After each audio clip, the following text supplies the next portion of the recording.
Hi, hello, good morning. This is Ramesh Kumar Lalkota, Assistant Professor of Botany, MBS Government Arts and Science College Autonomous, Mahbubnagar.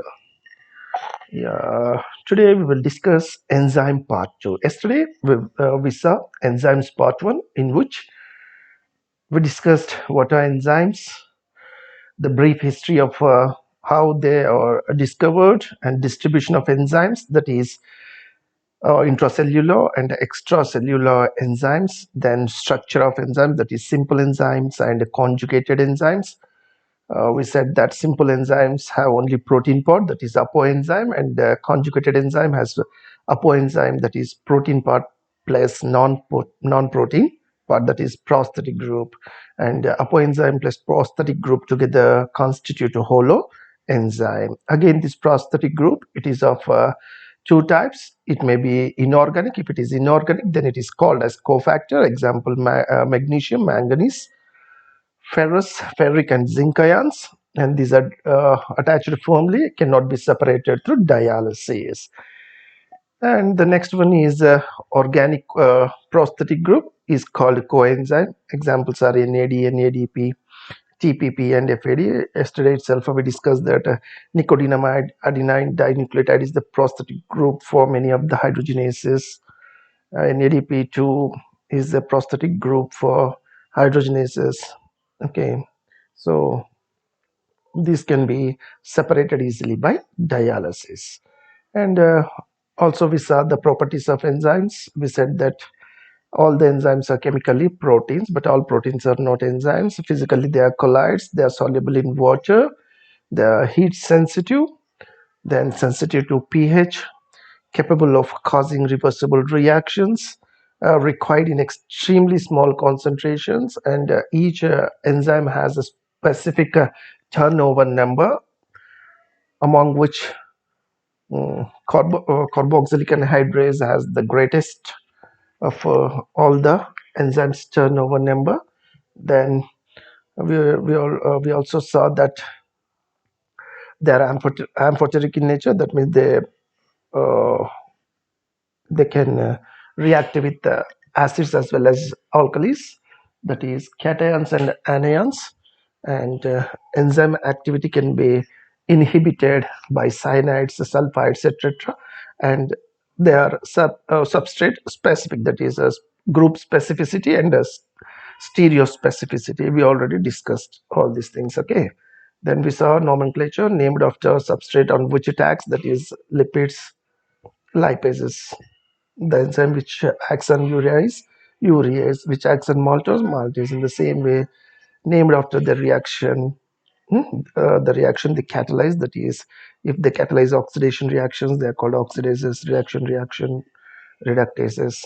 Likewise, and IUB, that is International Union of Biochemists, proposed a six classification of all these enzymes, based on which they are oxidoreductases, transferases, hydrolases, lyases, isomerases, and ligases. Oxidoreductases, they catalyze reduction and oxidation reactions. Transferases move chemical groups. Hydrolases, they undergo hydrolysis and a bond cleavage with the transfer of a functional group of water can be observed here. Lysases, without um, transfer of a water group, that is H plus and OH minus ions, cannot be seen in lyases. Here also there is a cleavage in hydrolytic bond, but without the involvement of water molecule. Okay, then isomerases, intramolecular group transfer. Okay, then ligases, synthesis of a new covalent bonds between carbon and carbon, carbon and nitrogen, carbon and sulfur. Okay, likewise. And also we saw the um, various theories regarding enzymatic function, that is lock and key model and induced fit model. Today we will see enzyme kinetics. Okay, so we know that enzymes, they bring the activation energy down and make the substrate molecules to participate in the reaction in large numbers. Okay, so you can clearly see here without the participation of enzyme, the activation energy is very high. Only a few substrate molecules can attain this activation energy, and the rate of reaction is very slow here. But in presence of enzyme catalyzed reaction, you can see here the the activation energy is brought down to a greater extent, and number of substrate molecules participate in the reaction, and final products formation will be seen. Okay, so this is how these enzymes lower the activation energy of a reaction. Now we will see today enzyme kinetics. Okay, the existence of an enzyme substrate complex at the active site was first postulated by this Michaelis and Menten, okay, on the basis of enzyme kinetics. That is, these enzymes, they form a compound, they form a compound enzyme substrate complex when initially when it reacts with this um, reactant. Okay, reactant plus enzyme forms a enzyme substrate complex, which later on decomposes into enzyme products. Okay, so we will see how it occurs. Okay, it is an increase in the rate of reaction with the help of enzyme catalysis. What it mentions here, increases the rate of reaction by bringing down the activation energy. Okay, so see here, you can see here, uh, as the activity of the enzyme depends on a number of external factors such as temperature, pH, etc. These factors must be kept constant when the kinetics are studied. The enzyme substrate reaction proceeds in two steps. You can clearly see here in the picture. In the first step, the enzyme plus substrate gives rise to enzyme substrate complex, and in the second step the enzyme substrate complex decomposes into enzyme plus product. Okay, here you can see that the first reaction is a reversible reaction. The second reaction, where enzyme and substrate decomposes into enzyme and product, also is a uh, reversible reaction. Here K1, and this is in some textbooks it is given as K2. Oh, it's a reversible reaction. This is K1, this is K2, and this is K3. Again, K4 is also there, but it is a very negligible. K4 represents enzyme plus product, gives back to enzyme substrate complex, but this is very negligible, so we can ignore that. Okay, so as a whole, you can see K1, uh, where enzyme plus substrate gives rise to enzyme substrate complex. Okay, then this is K2. K2 is nothing but enzyme substrate complex. It again decomposes into enzyme and substrate itself. This is K2, that is rate of reaction. This is rate of the reaction, this is rate of first reaction, this is second reaction, and this is the rate of third reaction, where enzyme substrate uh, dissociates into enzyme plus product. Here you can see that S is the substrate, E is the enzyme, and ES is the enzyme substrate complex, and P is the product, whereas K1, K2, and K3 are the rate constants. Okay, so in equation 1 and 2, that is K1 and K2 and K3, uh, these are velocity constants for the reactions. All steps are reversible, as we said earlier. K1 is the velocity constant of the formation of a complex enzyme substrate. K2 is the velocity constant for the dissociation of enzyme substrate complex into enzyme and substrate, and K3 is the velocity constant for decomposition of the complex, that is enzyme substrate complex, with the formation of end product, that is P and E, that is enzyme product and enzyme.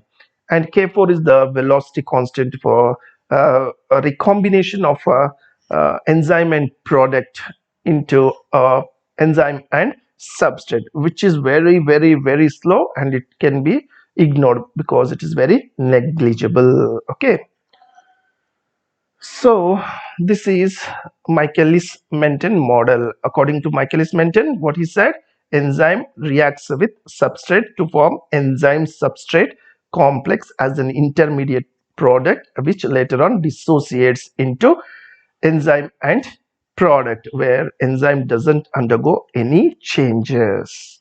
Okay, that is, enzyme is regenerated, free enzyme is regenerated. Okay, so you can see here in this Michaelis Menten plot as shown in the figure, the velocity of the reaction depends on substrate concentration. If the substrate concentration is very less, then the rate of reaction will be very slow. If substrate concentration increases, you can see here, okay, the rate of reaction will be uh, at its optimum.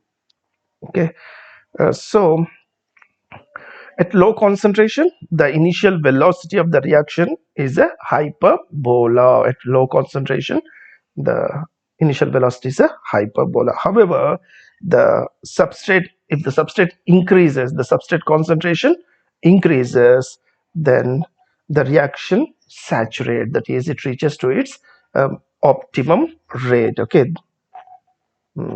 this point corresponds to V maximum, that is, maximum rate of reaction has been reached, that is, it is reached to its greatest rate here. Then Michaelis constant, you can see here, the equation of the curve is V equal to V max concentration of the substrate by rate constant plus concentration of the substrate.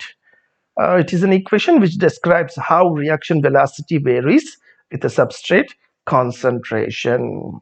Okay, where V0 is the initial velocity, V max is the maximum velocity when the substrate availability is to the maximum. Then yes, this is the substrate concentration, and the Km is the Michaelis constant, that is K1 plus K2 by K2 plus K3 by K1. Km is nothing but K2 plus K3 by K1. Okay, this is K2 and this is K3. In some textbooks it has given as K3, K2 and K3 by K1. Okay, so it can be defined as the concentration of substrate at which the velocity of the reaction is half maximum.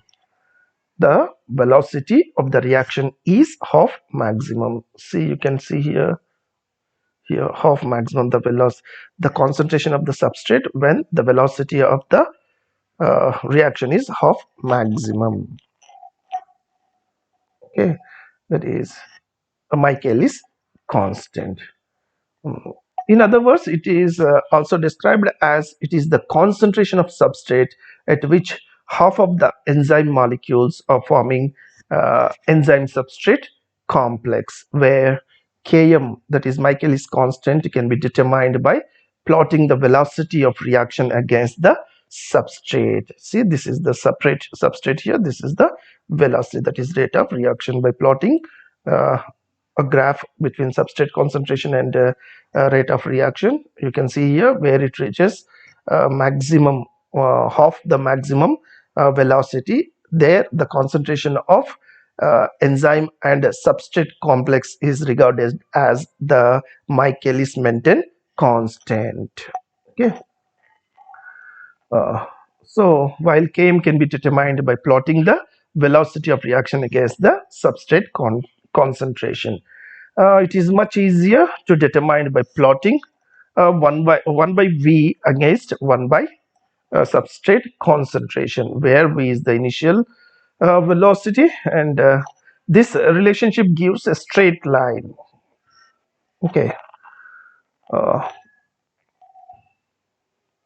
if we know the Michaelis constant and maximum rate of velocity, that is V max, we can calculate the reaction rate of an enzyme at any given concentration of its substrate by making use of this Michaelis constant equation.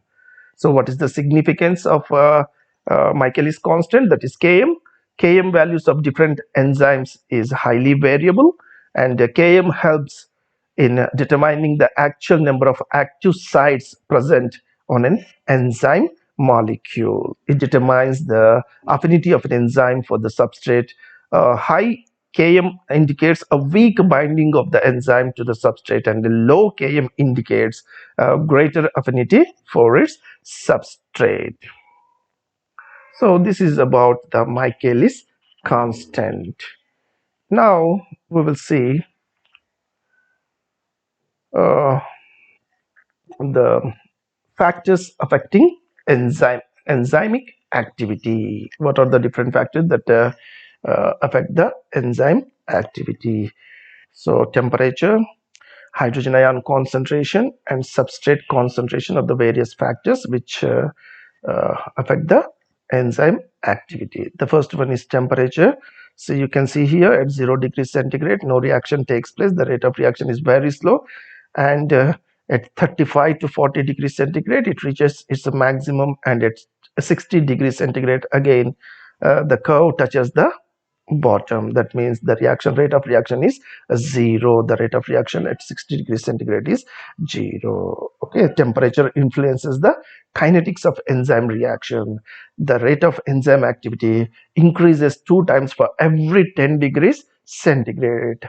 From 0 to 10 degrees, it doubles. From 10 to 20, it again doubles. From 10 to 20 to 30, it again doubles, and 30 to 40, it reaches its maximum, and from there on, it just slowly starts declining. Okay, so this is called Q10 for Q10, or temperature coefficient. For every 10 degrees rise of temperature, the enzyme activity doubles. This is known as temperature coefficient, or Q10. This increase in the rate of the process is due to kinetic energy of the enzyme and substrate molecules. Increasing with temperature, enzymes are damaged irreversibly at 50 to 60 degrees centigrades. They completely undergo destruction in the structure, so they no more act as the enzymes.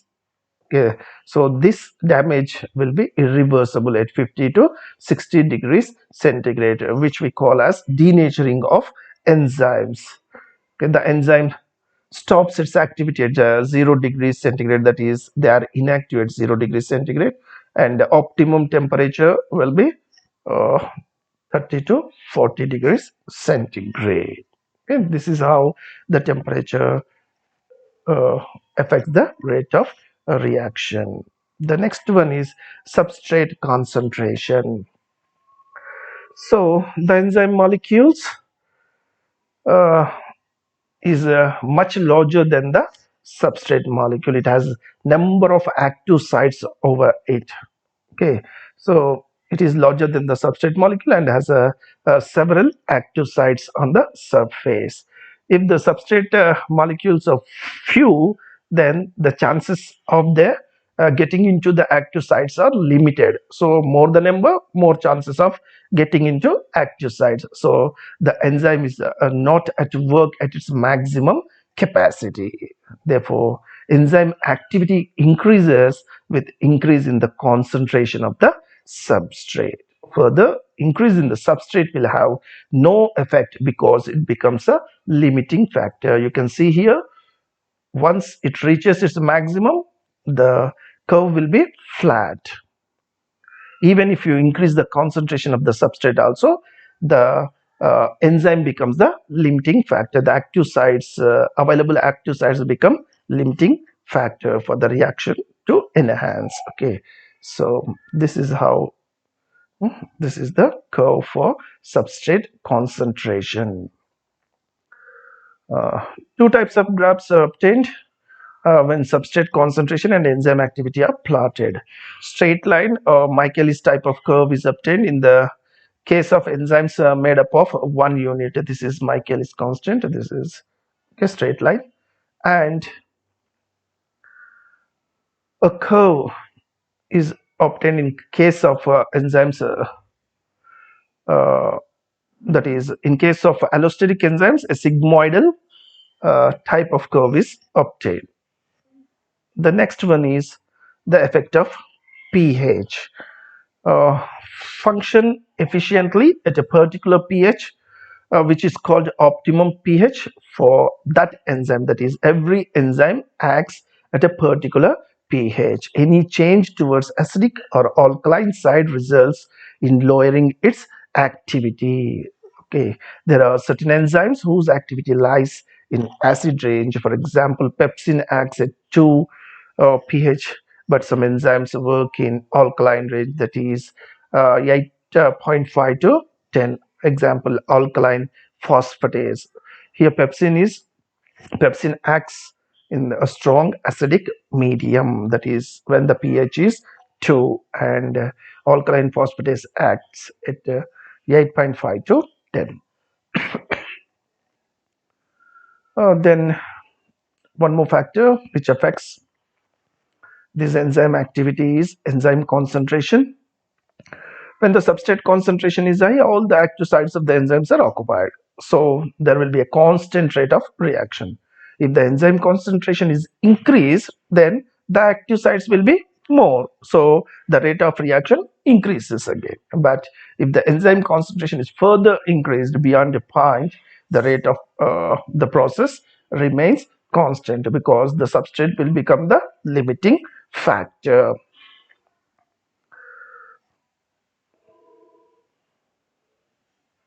Then inhibition of enzyme reactions. Enzymes can be prevented from acting on the substrates in two ways, that is, competitive inhibition and non-competitive inhibition. The competitive inhibition, a substance which is similar to the substrate, that is morphologically and structurally, if it's similar to the substrate molecule, then it goes and competes with the active site of the enzyme. Okay, it competes with the substrate for the active site on the enzyme molecule. This results in the formation of a enzyme inhibitor complex, which prevents the reaction to uh, carry on. Okay, unlike enzyme substrate complex, it does not break down into products and free enzyme. For example, malonic acid competes with the succinic acid. Morphologically they are similar, structurally they can fit into the active sites of succinic dehydrogenase. Okay, malonic acid competes with the succinic acid for combining with active sites of enzymes called succinic dehydrogenase. However, the inhibition can be reversed by increasing the substrate concentration. That is, if we increase the concentration of malonic acid, then uh, the substrate molecules have greater opportunity to fill up the active sites of succinic dehydrogenase. Okay, so that the substrate molecules outnumber those of inhibitor. By competitive inhibition, Vmax value is not changed, but the Km increases due to decrease of enzymes affinity for the substrate. In non-competitive inhibition, see, in competitive or non-competitive inhibition, what happens here? The inhibitor and the substrate are not structurally related. See, here you can see the enzyme with the active site structure like this, but here the enzyme active structure, see, you can see here the substrate here, this is also a substrate. So in non-competitive inhibitors, the inhibitor will come and uh, join to other place other than the active site. Okay, so the inhibitor and the substrate are not structurally related. The inhibitor forms a strong bond with the enzyme, which is not broken by increasing the substrate concentration. Okay, so heavy metals like silver, mercury, arsenic, inactive enzymes, all this acts as inhibitors.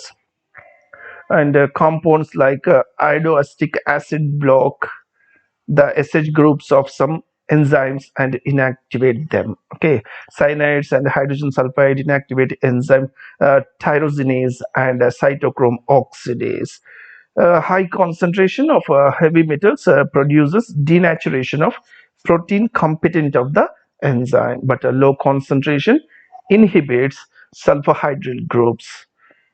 In non-competitive inhibitors, the Vmax is decreased and the Km remains unchanged.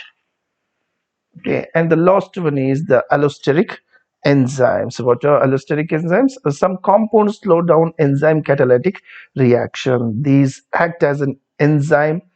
These act on the enzyme at a site other than the active site. See, you can see here. This is a allosteric site. It goes and attacks the other region other than the active site. These are the active sites for the substrate, but it goes and attaches to it here firmly, and it changes the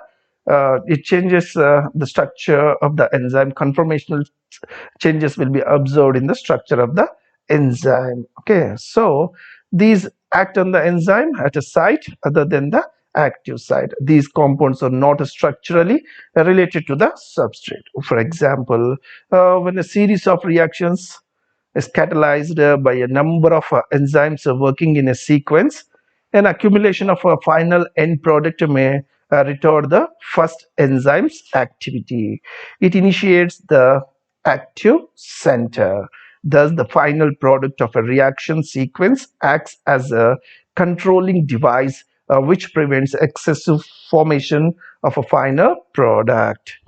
Enzymes which show the property are known as uh, allosteric enzymes, and this phenomena is called allosteric effect.